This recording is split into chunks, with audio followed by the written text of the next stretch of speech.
Alhamdulillah wassalatu wassalamu ala Rasulillah wa ala alihi wa sahbihi wa mawala ba'd. Jamaah sekalian yang dimuliakan oleh Allah Azza wa Jalla, kita melanjutkan kembali pembahasan Kitab At-Tanbihatul Latifah ala mahtawat alaihi al-aqidatul wasitiyah.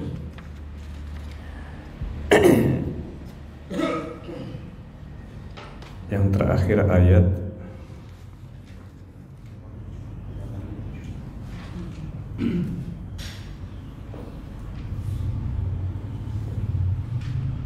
yang berapa sekarang?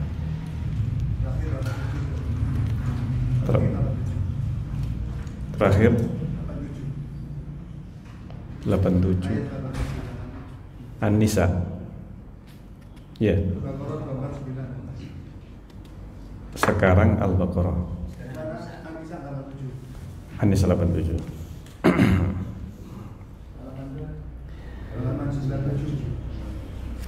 Bismillahirrahmanirrahim. Kita melanjutkan kembali masih dalam ayat-ayat sifat, ayat-ayat sifat yang Allah sebutkan di dalam Al-Quran. Dan terakhir kita membaca surat Al-Baqarah ayat 249.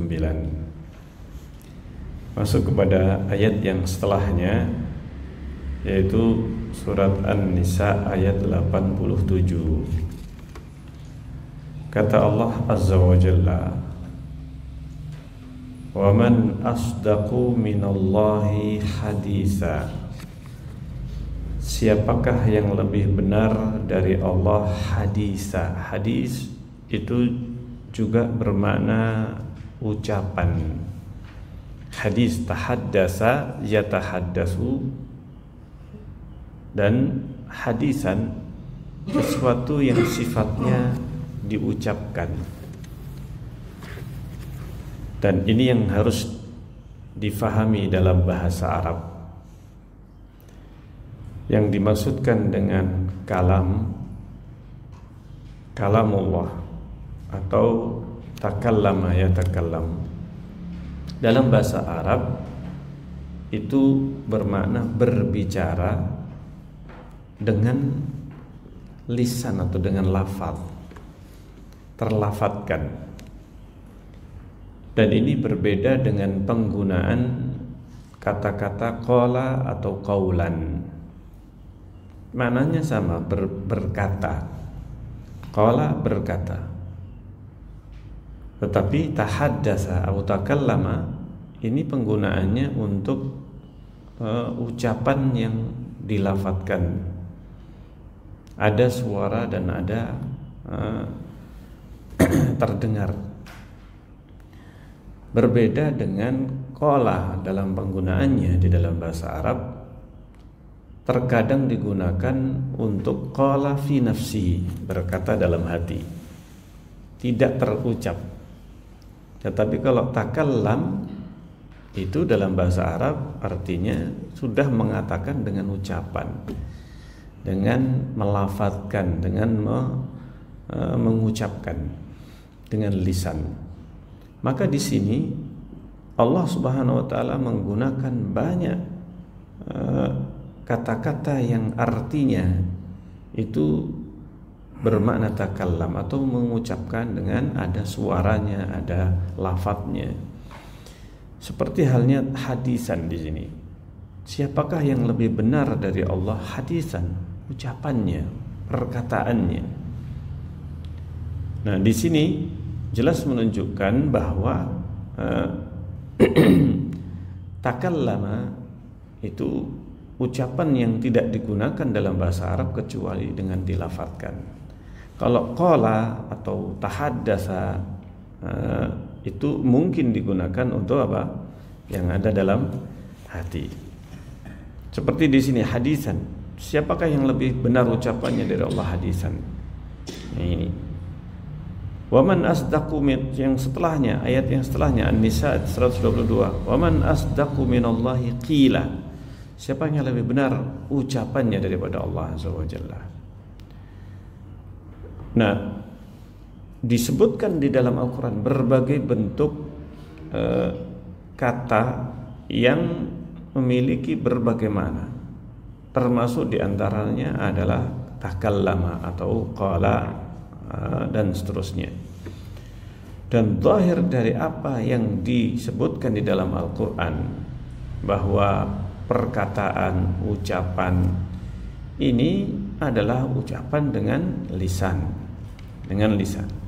atau dengan lafaz, terlafadzkan. Dan sebagaimana disebutkan di dalam Al-Quran, hatta yasma' kalam Allah, hingga mendengar kalam Allah.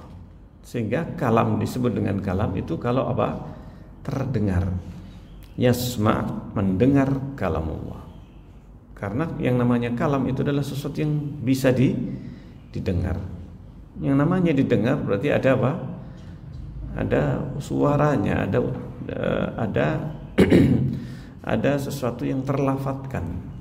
Karena hatta yasma' kalam Allah. Nah, di sini disebutkan banyak sekali yang di dalam Al-Quran dengan firman Allah, perkataan Allah, ucapan Allah dan seterusnya, yang maknanya dalam bahasa Arab zahir. Dan semua sahabat Rasulullah SAW tidaklah pernah dinukil dari Rasulullah ataukah para sahabat ketika menyebutkan tentang qala Allah, ucapan Allah dan seterusnya, tidak ada dalam bahasa Arab dan juga sebenarnya dalam bahasa kita, dalam bahasa Indonesia, kecuali ini adalah sesuatu yang bersifat jelas, ucapan yang terdengar. Dan ini i'tiqad para salaf, keyakinan para salaf, bahwa Allah itu atau Al-Quran yang ada di hadapan kita yang 30 juz ini adalah firman Allah Azza wa Jalla. Yang baru belakangan muncul istilah-istilah yang belum pernah ada sebelumnya, seperti istilah kalamun nafsi. Istilah kalamun nafsi ini tidak ada dalam bahasa Arab yang disebut dengan kalamun nafsi. Kalam tapi dalam apa? Dalam hati. Ini istilah baru. Istilah baru yang belum pernah ada di masa para salafus saleh. Di masa para salaf belum ada. Ini tentang istilah kalamun nafsi. Ini tidak ada. Karena itu para ulama dan juga para salaf tidak dinukil dari mereka istilah yang seperti ini kecuali baru belakangan. Ini belakangan muncul. Belakangan munculnya dan itu di abad ketiga Hijriah, abad ketiga Hijriah dan setelahnya. Sebelumnya tidak pernah ada istilah namanya kalamun nafsi. Kalamun nafsi tidak ada. Karena namanya kalam itu adalah sesuatu yang jelas apa? Terdengar, hatta yasma' kalam Allah. Hatta yasma' kalam Allah. Nah, kemudian disebutkan setelahnya, wa idh qala Allahu ya Isa ibn Maryam. Ketika Allah berfirman, wahai Isa ibn Maryam. Ini semuanya disebutkan berkaitan dengan sifat apa? Sifat kalam. Kemudian setelahnya, wa idh qala Allah wa tammat kalimatu rabbika sidqan wa adla. Telah sempurna kalimat Rabbmu Allah Subhanahu wa taala sidqan wa adla. Disebutkan sifat dari kalimat Allah itu kalimat yang benar, sidqan wa adla, dan adil. Adil itu menempatkan pada tempatnya, itu namanya sifat adil. Sifat adil, sifat menempatkan segala sesuatu pada tempatnya, pada posisinya, pada kedudukannya. Itulah yang disebut dengan adil. Sehingga adil secara bahasa ini maknanya menempatkan pada tempatnya. Adil ini lawannya zalim. Zalim tidak menempatkan pada tempatnya. Itu namanya zalim. Setiap perbuatan, baik itu ucapan, perbuatan, ini perilaku, perkataan, atau apa saja, termasuk keyakinan yang tidak pada tempatnya, tidak sesuai dengan hakikatnya, keyakinan yang tidak sesuai dengan kenyataannya, ini semuanya masuk dalam kategori apa? Kezaliman. Sehingga menempatkan pada tempatnya, ini lawannya itu keadilan, adil. Maka ucapan Allah disifati dengan adlan, bukan hanya benar saja, tetapi juga adlan. Karena tidak semua yang benar itu pada tempatnya. Ucapan benar, tetapi bukan pada tempatnya, tidak sepantasnya untuk diucapkan. Meskipun itu benar, tidak semua yang benar mesti harus diucapkan. Tidak semua yang benar mesti harus diucapkan pada setiap waktu. Nah, di sini disebutkan tentang sifat kalimat Allah itu sidqan wa adla, benar dan pada tempatnya. Pada tempatnya, pada posisinya, sesuai dengan kedudukannya. Kemudian disebutkan setelahnya wa kallamallahu Musa taklima. Dan ini jelas menunjukkan Allah berbicara kepada Musa taklima. Yang ini tidak disebutkan kepada nabi selain Nabi Musa alaihissalam. Jadi yang jelas langsung Allah berbicara dan langsung didengar oleh makhluknya adalah Nabi Musa alaihissalam. Nah, ini Nabi Musa langsung mendengar dari Allah azza wa jalla. Nah, berbeda dengan para nabi yang lainnya.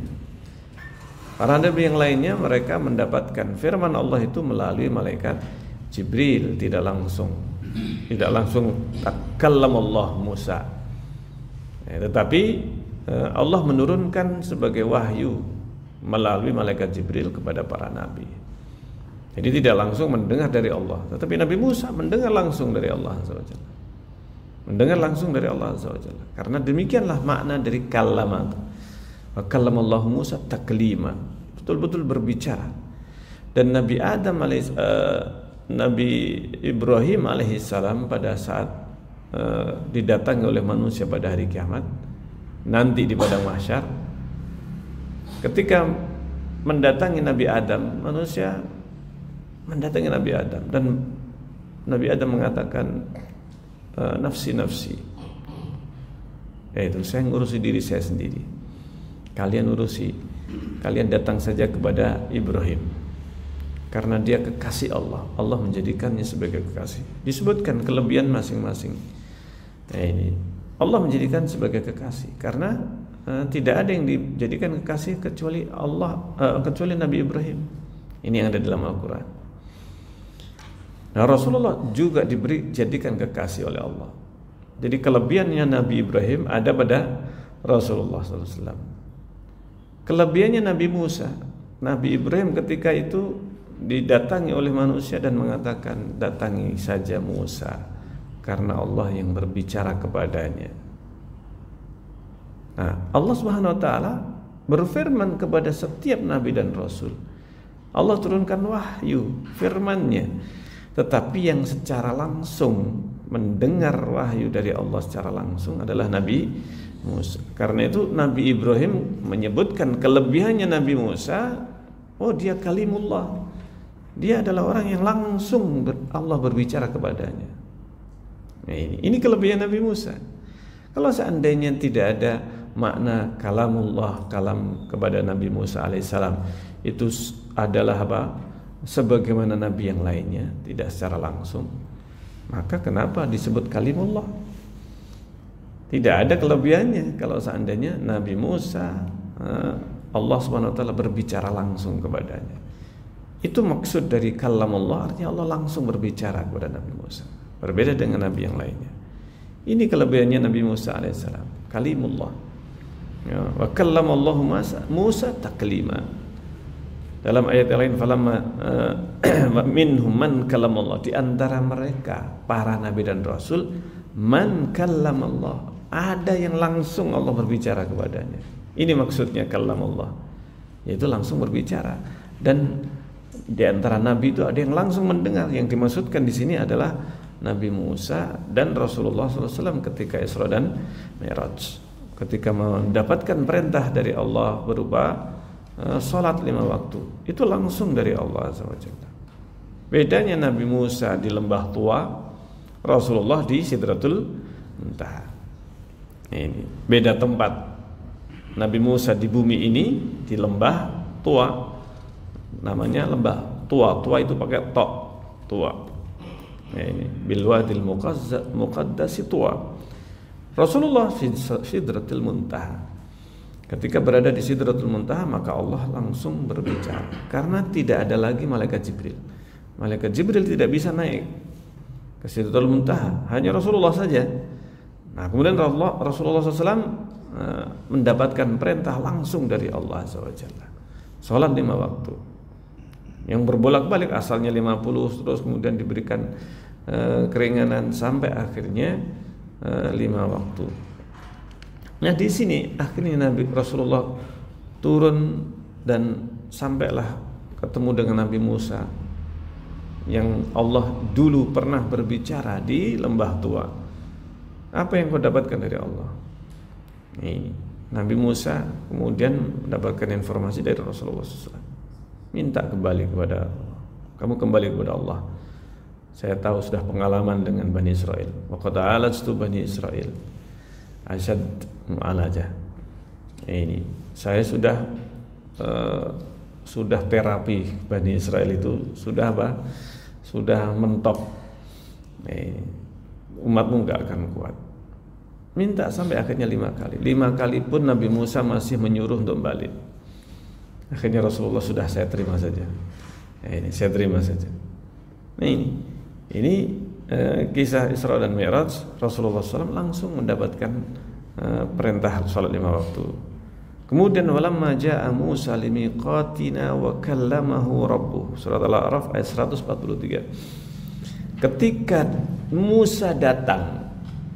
Musa datang limiqatina, ini di tempat yang sudah kami tetapkan. Di tempat yang sudah kami tetapkan, yaitu lembah tua. Nah, ini di lembah apa? Yang namanya tua, pakai tua. Bilwadil muqaddasi tua. Wa kallamahu rabbuh. Dan Allah berbicara kepadanya. Allah berbicara, rabbuhu, Rabbnya berbicara kepadanya. Ini yang tidak bisa dielakkan lagi. Kalau wa kallamallah masih mungkin diucapkan wa kallamallaha. Ini sebagaimana pernah kita bahas ya. Ada seorang yang datang, Mu'tazilah, tokoh Mu'tazilah datang kepada Abu Amr ad-Dani. Abu Amr ad-Dani salah satu ulama ini yang memiliki sanad qiraah bacaan sampai Rasulullah SAW. Ini yang ketika itu ditanya oleh Mu'tazilah ini, kenapa engkau tidak membaca wa kallamallaha Musa taklima? Kenapa kau harus dibaca wa kallamallahu? Kan bisa dibaca wa kallamallah. Ini Abu Amr ad-Dani tidak menjawab secara langsung, enggak ada riwayatnya wa kallamallaha, semuanya wa kallamallahu. Karena semuanya enggak ada riwayat yang wa kallamallaha, sama sekali enggak ada. Dan namanya Al-Qur'an itu sesuai dengan riwayat. Sebagian ayat itu riwayatnya banyak, bisa dibaca dhamma fathah kasrah juga bisa. Maliki yaumiddin, kita membacanya dalam qiraah kita riwayat Hafaz Maliki. Dalam qiraah yang lainnya Maliku, tapi itu ada riwayatnya. Ada yang Malika yaumiddin. Ya, ini ada yang ditanwin dan ada yang tidak ditanwin. Kita membacanya tanpa tanwin. Nah, ini. Tetapi qiraah yang lainnya ada yang tanpa, yang membaca dengan tanwin. Malikan yaumiddin, malikan yaumaddin, malikan atau malikun yaumaddin.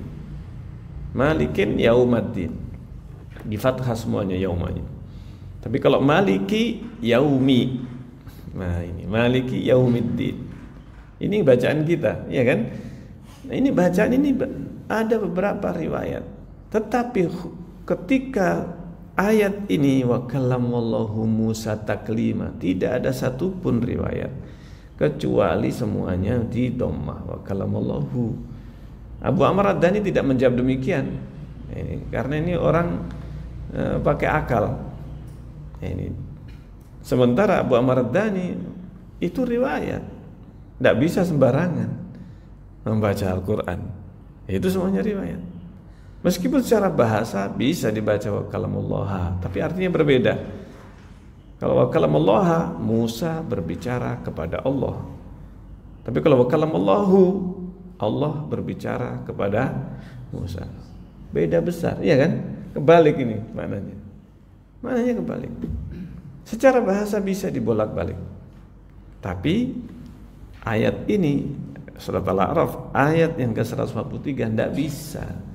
Ketika disebutkan wa kallamahu rabbuhu, Rabbnya Allah berbicara kepadanya, ini nggak bisa dibalik.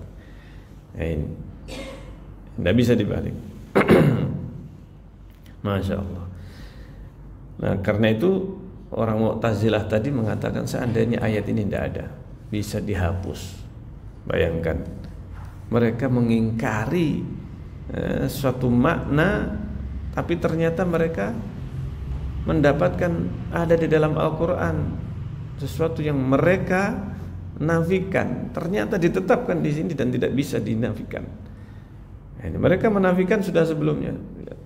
Demikianlah mereka ini tidak mendapatkan dasar dalil kecuali hanya karena keyakinan yang sudah terbentuk. Mereka cari dalil, akhirnya justru kepentok malah dalilnya yang membantah mereka. Apa yang akhirnya dikatakan oleh orang ini? Dia berkata kepada Abu Amr, seandainya ayat ini bisa dihapus, seandainya ayat ini bisa dihapus, subhanallah. Ini sampai sejauh itu mereka justru mempertahankan keyakinan yang sesungguhnya keyakinan batil, tapi sudah terlanjur mengakar, akhirnya justru ayat pun seandainya bisa dihapus, seandainya bisa dihapus. Nah kita lanjutkan. Wa nadainahu min janibi turil aymani wa qarrabnahu najiyya. Ini semuanya kalimat-kalimat yang menunjukkan perkataan. Maksudnya apa? Kami panggil, nadainahu. Subhanallah. Kami panggil, kami seru. Namanya nida dalam bahasa Arab. Nadaina. Diseru artinya dengan suara yang keras, itu namanya nadaina. Ini dari jarak jauh. Ini orang yang manggil dari jarak jauh dengan suara apa? Yang keras. Wa nadainahu, kami panggil dia. Ini Nabi Musa, ini masih kisahnya Nabi Musa. Wa nadainahu min janibi turil aiman, dari sisi gunung Tur, bukit atau gunung bukit Al-Aiman sebelah kanan. Wa qarrabnahu najiyya, dan kami pun setelah dipanggil jauh kemudian qarrabnahu, kami dekatkan dia.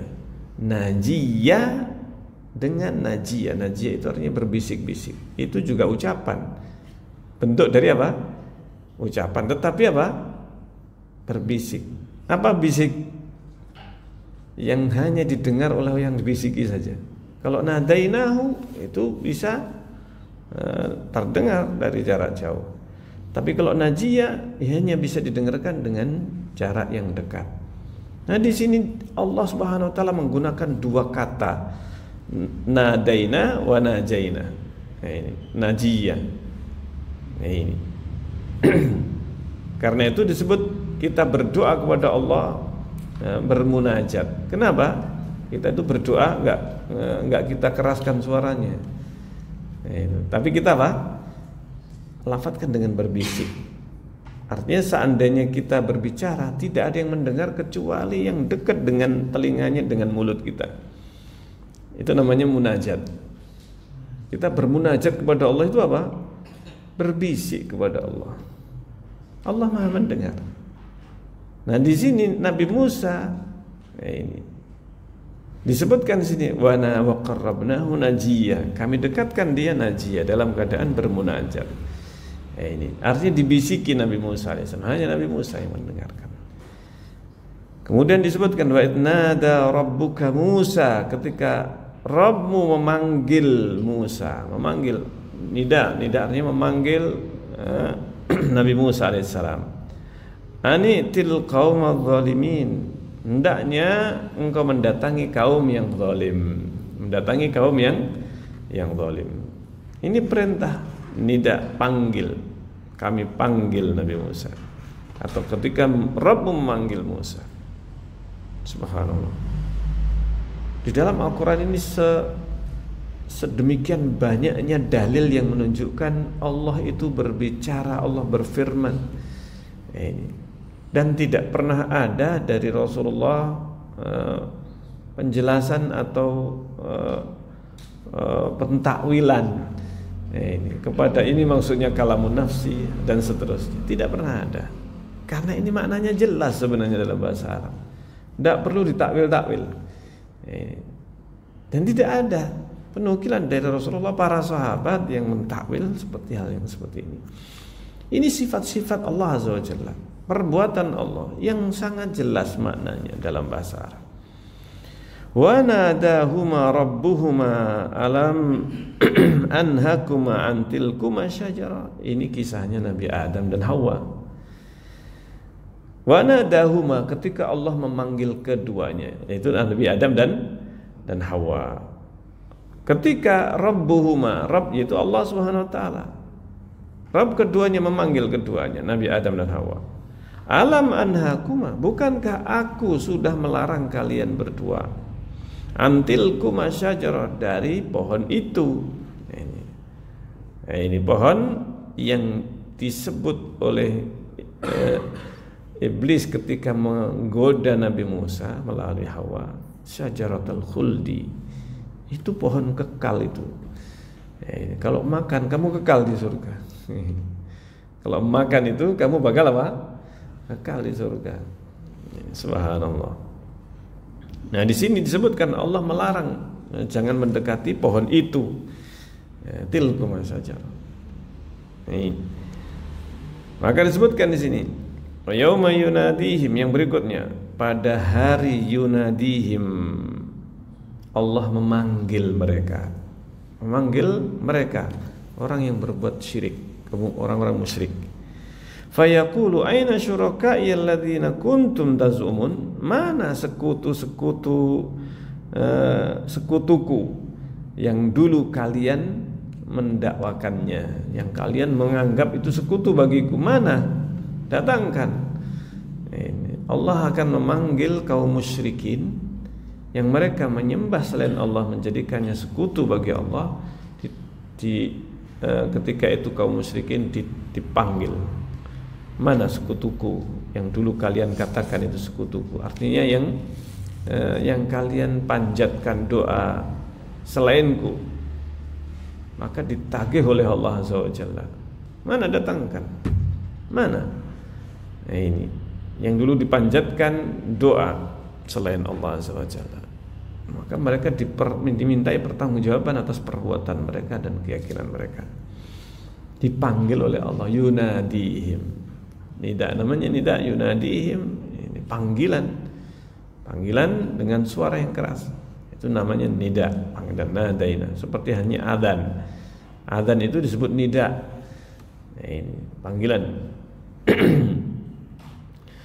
Kemudian yauma yunadihim fayaqulu madza ajabtumul mursalin.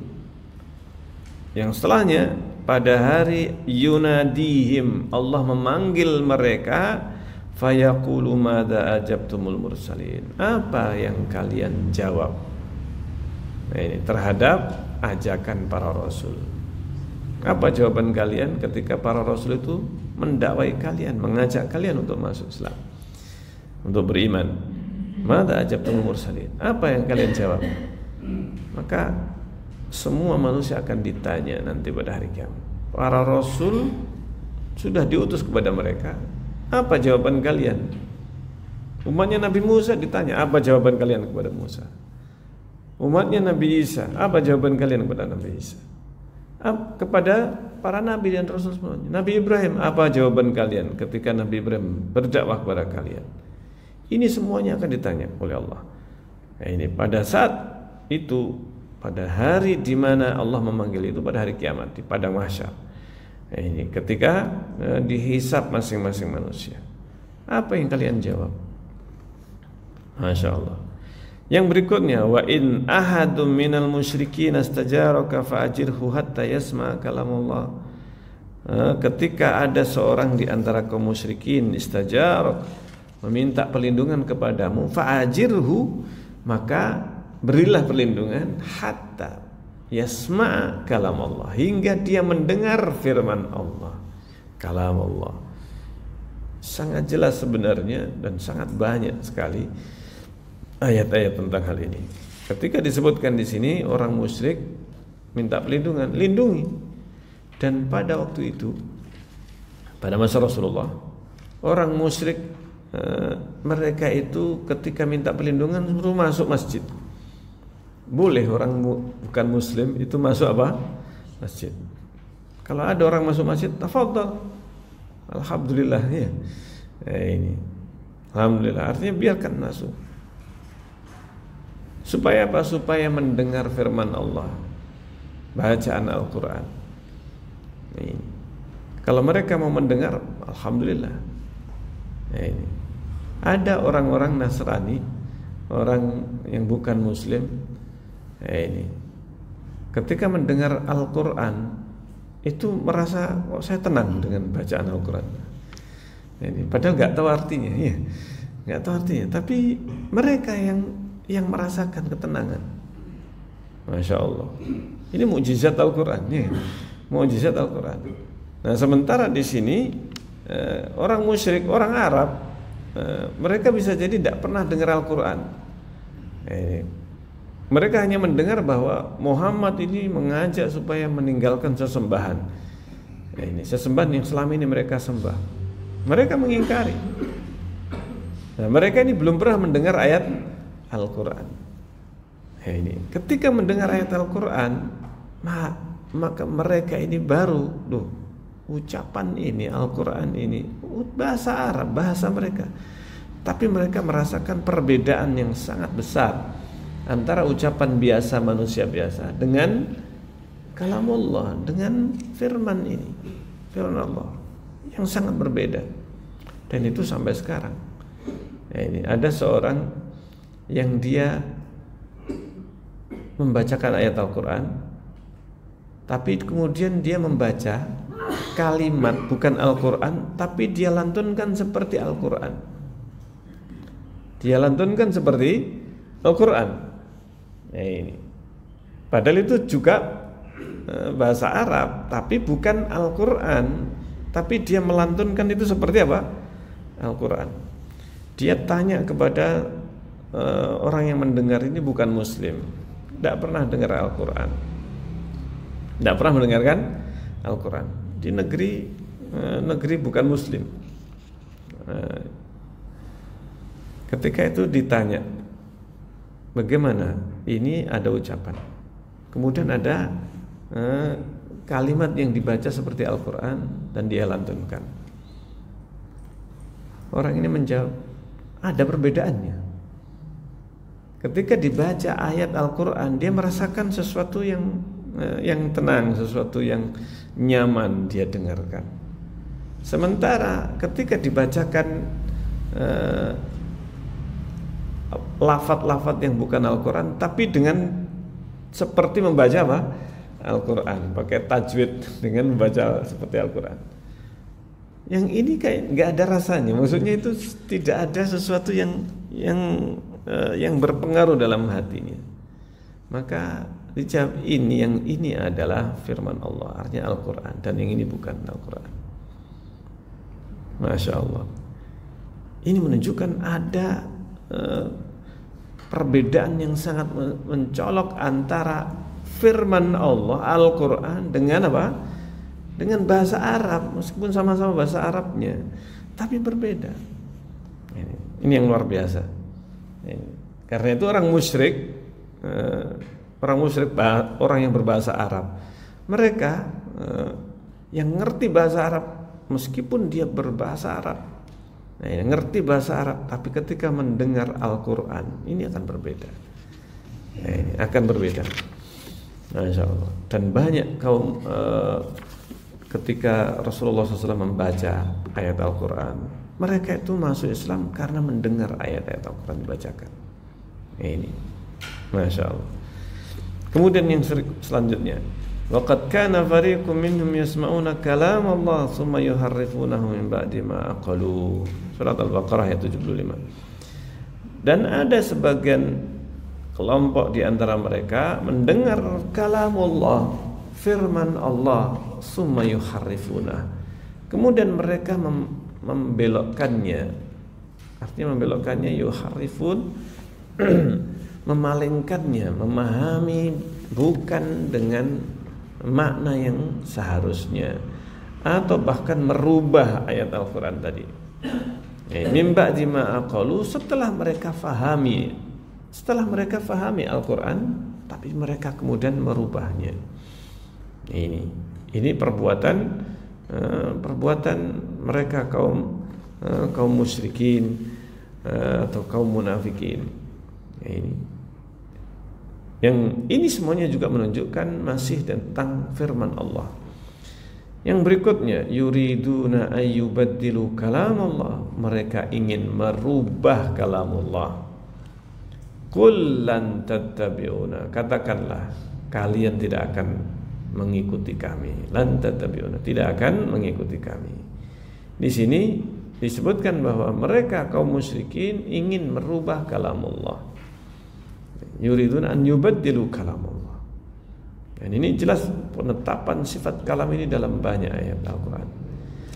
Kemudian yang berikutnya dalam surat Al-Kahfi, watlu ma uhiya ilaika min kitabi rabbik la mubaddila li kalimati. Bacakan yang diwahyukan Allah kepadamu dari kitab Rabbmu, dari kitab Allah. La mubaddila li kalimatihi, tidak ada yang bisa menggantikan kalimat-kalimat Allah. Yang selanjutnya, inna hadzal Qur'an, sesungguhnya Quran ini, Al-Quran ini, yaqussu ala bani Israil, mengkisahkan, kisah itu bahasa Arab. Ini kisah itu bahasa Arab. Sebenarnya bahasa serapan dari bahasa Arab ini paling banyak dalam bahasa Indonesia. Dalam bahasa Indonesia banyak sekali, termasuk kisah, qissah. Asalnya adalah apa? Kisah itu artinya apa? Asalnya apa? Qissah. Bentuk jamaknya qasas. Ini banyak sekali, Pak. Kata serapan ini jumlahnya ratusan sampai mungkin ribuan kata dalam bahasa Indonesia yang aslinya dari bahasa Arab. Asli pun juga bahasa Arab. Asli itu juga bahasa apa? Arab. Asal itu bahasa Arab. Asalnya mana? Bahasa Arab asal itu. Subhanallah. Terlalu banyak kalau kita itu seandainya kata serapan dari bahasa Arab itu dikeluarkan semuanya dari bahasa Indonesia, kita tidak bisa berbicara bahasa Indonesia dengan baik dan benar. Ini kesulitan berbahasa Indonesia kalau seandainya kita keluarkan semua bahasa serapan dari bahasa Arab. Masya Allah. Ini istilah-istilah dalam kenegaraan pun itu banyak bahasa Arab. Majelis Permusyawaratan Rakyat, Dewan Wakil itu bahasa Arab, rakyat bahasa Arab, Dewan bahasa Arab. Subhanallah. Masya Allah. Baik. Kemudian kita lanjutkan. Hadza kitabun anzalnahu mubarak. Ini adalah kitab yang kami turunkan penuh dengan barakah. Mubarakun. Kitab anzalna, kami turunkan. Kitab itu artinya tulisan. Ini kitab ini adalah artinya apa? Kitab yang kami turunkan. Disebutkan di sini diturunkan. Penetapan ini adalah sifat firman Allah dan juga sekaligus menunjukkan kemahatinggian Allah karena disebutkan kami turunkan. Kami turunkan penuh dengan barakah. Kemudian yang berikutnya lau anzalna, kemudian kami turunkan. Seandainya kami turunkan hadzal Quran, Al-Quran ini ala jabal, kepada gunung, la ra'aitahu khasyi'an mutasaddian min khasyatillah. Kalian akan lihat gunung itu khusyuk, bahkan mutasaddian. Ini mutasaddian min khasyatillah, hancur karena rasa takut kepada Allah. Subhanallah. Ini. Kemudian berikutnya wa idza baddalna ayah, apabila kami ganti ayatan makana ayah, kami ganti ayat itu dengan ayat yang lain, maksudnya dimansukh. Ya, ini ayat itu dihapus, diganti yang lainnya.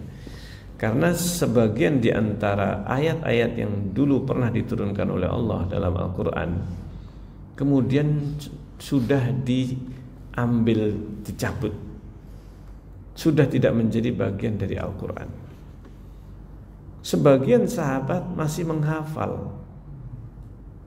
Pada saat Rasulullah sudah wafat, masih ada sebagian sahabat yang apa? Menghafal ayat itu, kemudian meriwayatkan, dulu kami pernah membaca ayat itu demikian.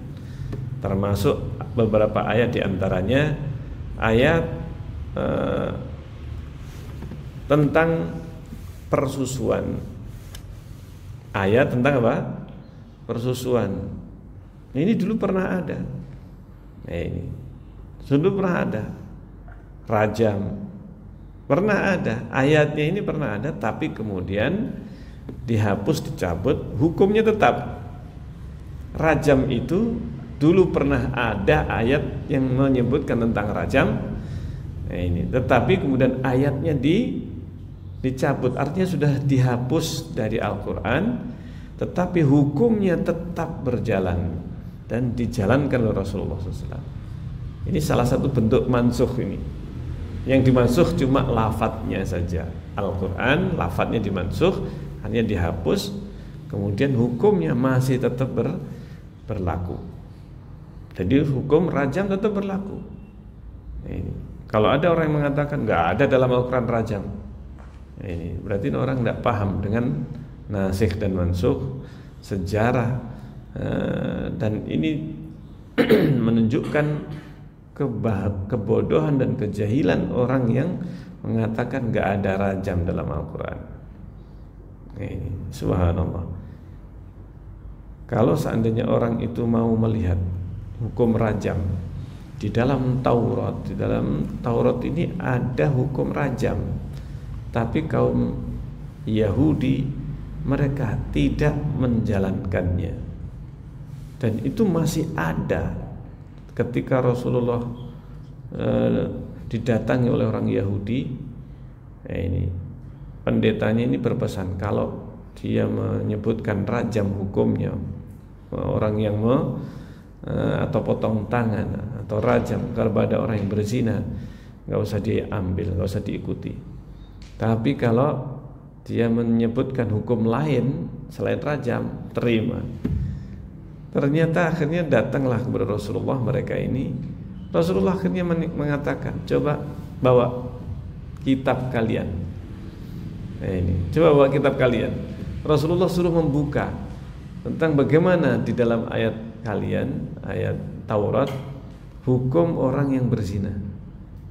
Karena Allah Jibril ngasih tahu di dalam Taurat itu ada rajamnya.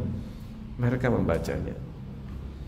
Pas dalam posisi di mana menyebutkan rajam, mereka menutupkan dengan jarinya kalimat rajam ini. Nah, ini mereka membaca setelahnya. Kata Rasulullah, buka tangan, angkat jarimu atau tanganmu. Akhirnya mereka terpaksa harus apa? Membacanya. Nah, itu sudah rajam dalam kitab kalian. Jadi di dalam hukum Allah, dalam Al-Quran atau dalam syariat Rasulullah juga rajam. Mereka kembali dan mengatakan kepada pendetanya rajam. Mereka tidak menerima. Padahal mereka tahu itulah kebenaran. Tapi demikianlah kaum Yahudi. Kaum Yahudi itu tahu benar, tapi tidak mau mengikuti kebenaran. Sampai sekarang. Jadi mereka sebenarnya orang yang tahu tentang kebenaran Al-Quran, kebenaran dakwah Rasulullah SAW. Tapi karena kesombongan mereka tidak mau menerima. Mereka memusuhi kaum muslimin. Kebencian, kedengkian mereka seperti halnya iblis kepada Nabi Adam. Jadi kaum Yahudi, kedengkiannya kepada kaum muslimin seperti halnya iblis kepada Nabi Adam alaihissalam. Tahu kebenaran, tapi tidak mau mengikuti. Ini sebenarnya hakikatnya orang Yahudi. Yahudi ini pengecut, orang-orang yang mempunyai sifat apa? Pengecut, penakut. Nah, ini tidak ada di dunia ini tentara yang pakai pampers, kecuali mereka. Bahkan pampers ini yang ada di dunia sekarang ini, di negeri kita, yang digunakan untuk bayi, itu yang membuat itu adalah mereka kaum Yahudi untuk tentaranya. Jadi pampers itu asalnya untuk apa? Tentara Yahudi. Baru dengar ya? Dan itu sampai sekarang. Jadi mereka ini tentara pakai pampers. Ini subhanallah. Jadi dibuat itu pertama kali, teknologinya mereka itu untuk tentaranya awalnya pampers. Tapi akhirnya kemudian apa? Dijual oleh mereka. Nah, ini untuk bayi. Jadi asalnya untuk tentara. Asalnya untuk tentaranya mereka. Karena mereka kalau pas lagi perang, yaitu dalam kondisi takut, terkencing-kencing. Nah, itu terkencing-kencing. Jadi sifatnya mereka Bani Israel ini sangat pengecut. Subhanallah. Dan ini disebutkan dalam Al-Quran. Ketika diajak oleh nabinya, Nabi Bani Israel, untuk berperang, apa yang mereka jawab? Idhab anta wa rabbuka faqatila inna hauna qaidun. Ketika yang mereka dengar yang dihadapi ini adalah kaum yang kuat punya, mereka mendengar ini kaumnya ini kuat, musuhnya ini. Maka Bani Israel mengatakan kepada nabinya, idhab anta, pergilah engkau sendiri bersama Rabbmu, bersama Allah. Faqatila, kalian berdua yang perang, kami di sini saja duduk. Innaha huna qaidun. Makanya sebenarnya tentara yang paling penakut ini. Cuman karena mereka itu apa? Mereka itu senjatanya dan sebagainya. Nah, beraninya mereka itu ya seperti itu. Dari jarak jauh. Kalau perang dari jarak dekat, ini mereka itu ketakutan sebenarnya. Subhanallah. Baru tahu ya, insyaallah. Baik, kita lanjutkan. Ini.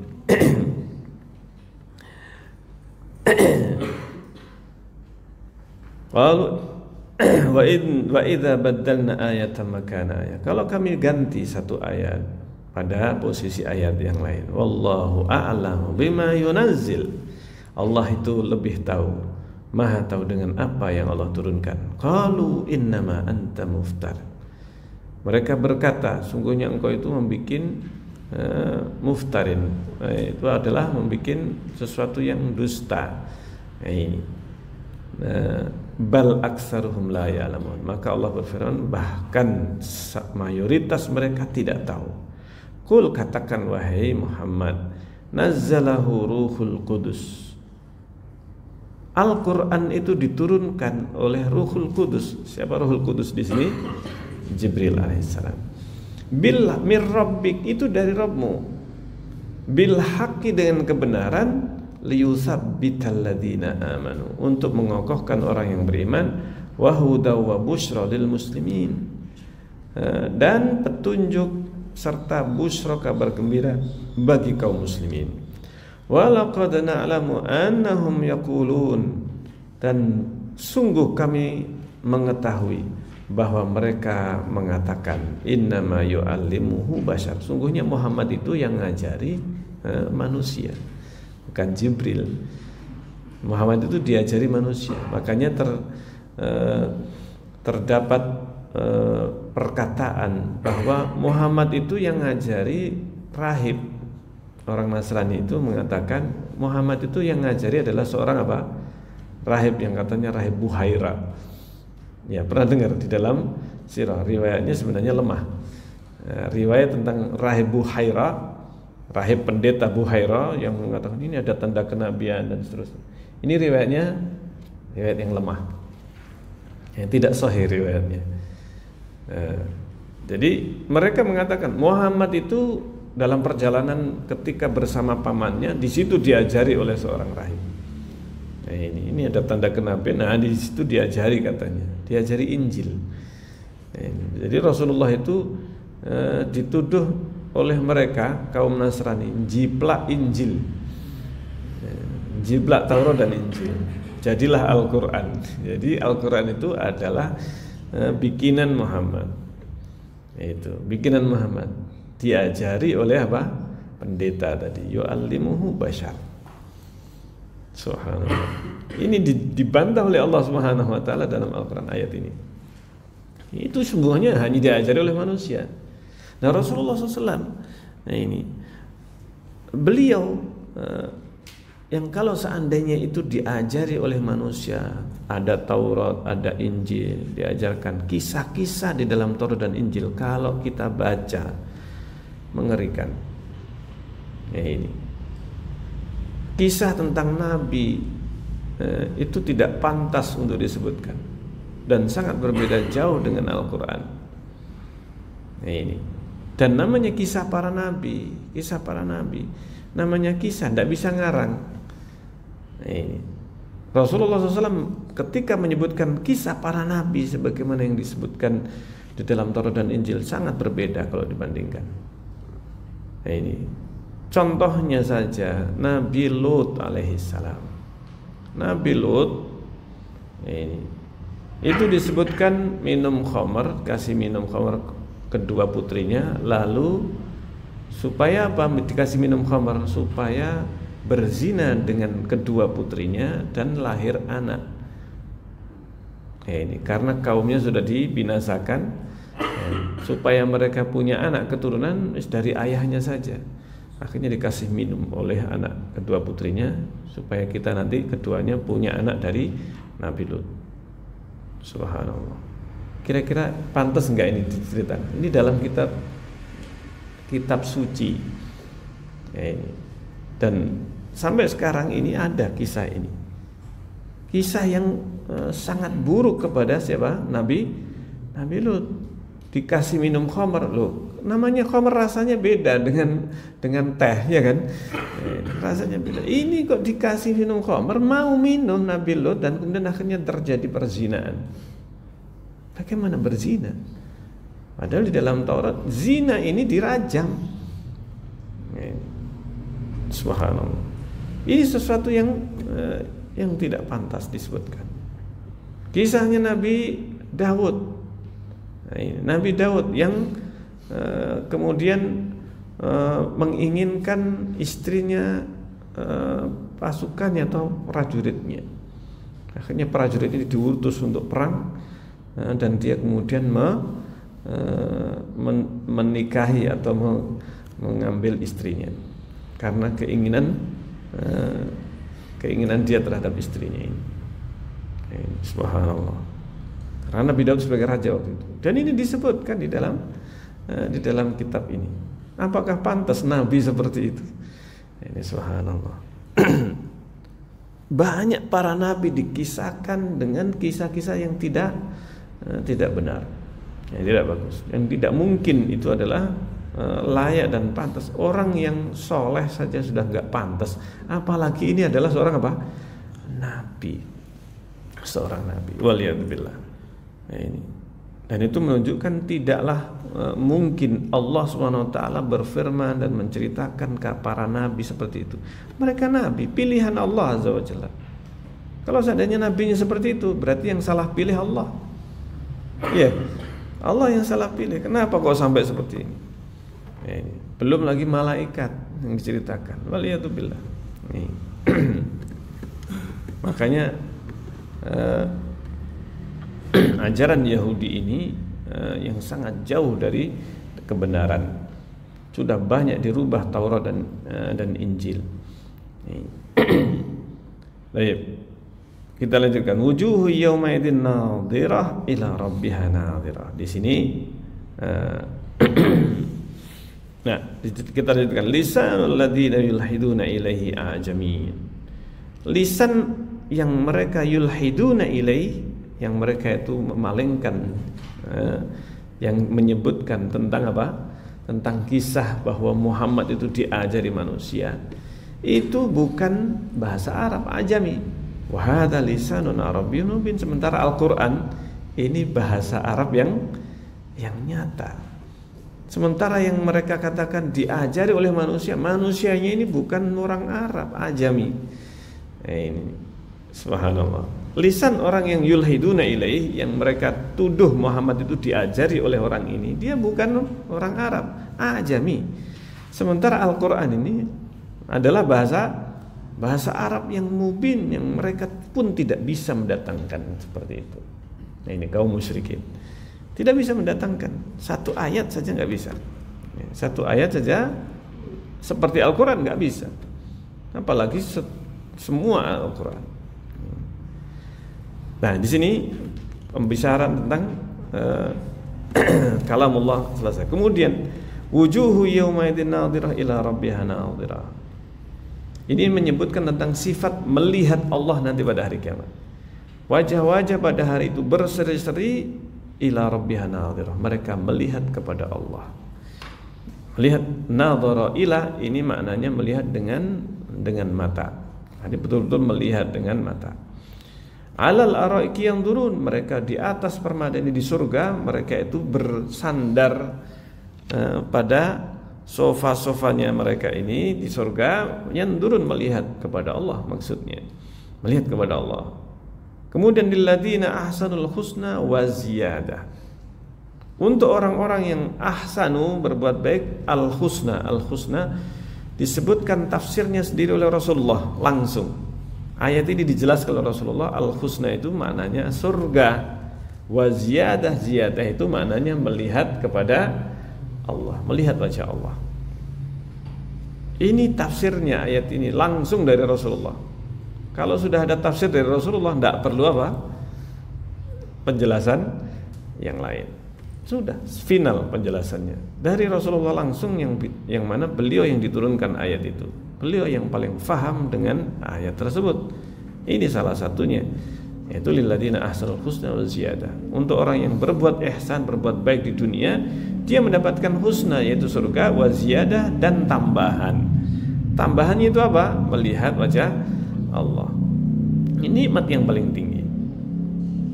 Kemudian walahum ma yasha'una fiha waladaina mazid, dan mereka mendapatkan apapun yang mereka inginkan di dalamnya, di dalam surga. Waladaina mazid, dan ladaina mazid, dan di sisi kami ada tambahan. Tambahan yang dimaksudkan adalah melihat wajah Allah. Baik, ini ayat-ayat sifat yang disebutkan di dalam kitab ini. Dan ini sebenarnya penukilan sebagian kecil dari ayat-ayat Al-Quran yang menyebutkan tentang sifat Allah, sebagian dari sifat Allah Azza wa Jalla. Ini yang mana di dalam Al-Quran ini banyak sekali kandungan Al-Quran itu, salah satunya adalah tentang Allah. Salah satu kandungan terbesar Al-Quran itu adalah tentang sifat-sifat Allah Azza wa Jalla, tentang perbuatan Allah, tentang balasan Allah, janji Allah, surga, neraka. Ini kemudian tentang perintah Allah dan larangan Allah. Jadi kandungan Al-Quran ini yaitu menyebutkan tentang sifat Allah Azza wa Jalla, tentang Allah Azza wa Jalla. Kemudian tentang apa? Tentang syariat Allah. Jadi Al-Quran ini berisi yang pertama tentang Allah Azza wa Jalla, yang kedua tentang syariat Allah, perintah larangan, kalian hendaknya demikian, larangan berzina, perintah puasa dan seterusnya, salat. Ini syariat Allah. Yang pertama tentang Allah, yang kedua tentang syariat Allah, dan yang ketiga tentang balasan terhadap orang yang menjalankan syariat atau yang melanggarnya. Tiga ini, yaitu yang surga, neraka, dan ini tiga kandungan Al-Quran. Tiga kandungan Al-Quran kembali kepada tiga ini. Yang pertama tentang Allah, sifat-sifatnya, tentang perkara gaib yang berkaitan dengan Allah Subhanahu wa taala. Ini kemudian syariatnya. Dan tentang Allah ini juga berkaitan dengan seluruh rukun iman, tentang malaikatnya, tentang kitab-kitab yang Allah turunkan, berita. Ini yang pertama, ini berita tentang Allah dan seluruh perkara gaib. Seluruh perkara gaib. Nah, ini yang kedua tentang syariat Allah Azza wa Jalla, perintah larangan Allah. Ini apa yang dicintai oleh Allah.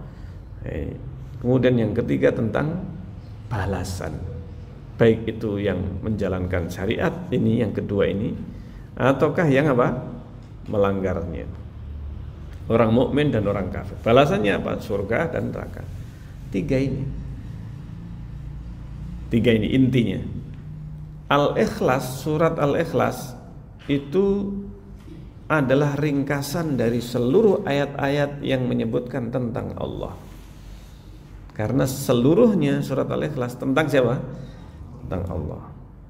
Karena itu Rasulullah mengatakan surat Ikhlas itu ta'dilu sulusal Quran, setara dengan sepertiga Al-Quran. Karena kandungannya Al-Quran itu tiga ini. Sementara surat Al-Ikhlas murni menyebutkan tentang sifat apa? Tentang Allah Subhanahu wa taala. Ringkasannya dalam surat Al-Ikhlas. Karena itu banyak orang masuk Islam ketika baca Quran pertama kali dibuka ini surat apa? Al-Ikhlas. Ini. Ada orang Nasrani dan ternyata tidak hanya satu orang Nasrani. Ternyata banyak. Allah memberi hidayah petunjuk kepadanya itu ketika membuka Al-Quran, karena biasanya pakai bahasa Inggris, iya kan? Ini mulainya dari belakang. Nah, yang paling belakang ini kan 3 surat.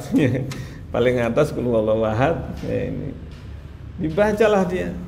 Ini terjemahnya ada di sampingnya atau di bawahnya. Ini langsung baca Qul huwallahu ahad, Allahus samad, lam yalid walam yulad walam yakul lahu kufuwan ahad. Ini langsung disebutkan. Masya Allah. Ada seorang Nasrani menceritakan, saya baca Quran itu pertama kali ya surat Al-Ikhlas. Di halaman terakhir, ini paling atas. Nah, kemudian karena itu Al-Quran ada disusun dari kanan ke kiri, sebaliknya. Nah, mereka biasanya baca dari depan itu bagian sini, bagian belakangnya Al-Quran. Nah, ini Masya Allah. Di situ langsung mendapatkan tentang Allah Azza wa Jalla. Nah, ini yang sangat berbeda dengan agamanya Nasrani. Dia bingung selama ini doktrin Trinitas itu membingungkan. Ini membingungkan sebenarnya sampai sekarang. Ini orang Nasrani itu pendetanya, jangankan apa orang awamnya, pendetanya untuk menjelaskan Trinitas itu mumet. Berbeda-beda antara mereka. Ini Jadi ajaran Trinitas ini masing-masing pendeta pun tafsirnya berbeda-beda. Ada yang menyebutkan oknum, ada yang menyebutkan sifat, ada yang macam-macam. Mereka tidak ada yang satu kesepakatan. Subhanallah. Tapi ketika membaca Qul huwallahu ahad, pendeta sekalipun dia sebenarnya tahu ini yang benar. Tapi demikianlah, banyak pendeta itu sebenarnya mengetahui kebenaran tapi tidak menyatakan keimanannya. Ya seperti Abu Thalib. Abu Thalib itu tahu benar tapi tidak mau apa? Masuk Islam karena gengsi. Ini gengsi ini membahayakan. Gengsi ini adalah apa?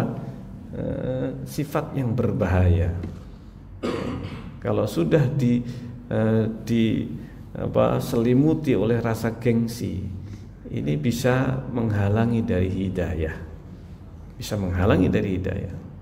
Banyak orang itu tidak masuk Islam sampai akhir hayatnya, meskipun dia tahu benar Islam, terhalangi oleh apa? Oleh gengsi. Seperti Abu Thalib, Fir'aun, iblis, semuanya ini gara-gara apa? Gengsi. Gara-gara gengsi, sombong. Hakikat gengsi adalah kesombongan. Baik, insyaallah ini yang bisa kita bahas. Insyaallah kita lanjutkan dalam pembahasan yang berikutnya insyaallah taala. Baik, kita akhiri. Subhanakallahumma rabbana wa bihamdik asyhadu an la ilaha illa anta astaghfiruka wa atubu ilaik. Assalamualaikum warahmatullahi wabarakatuh.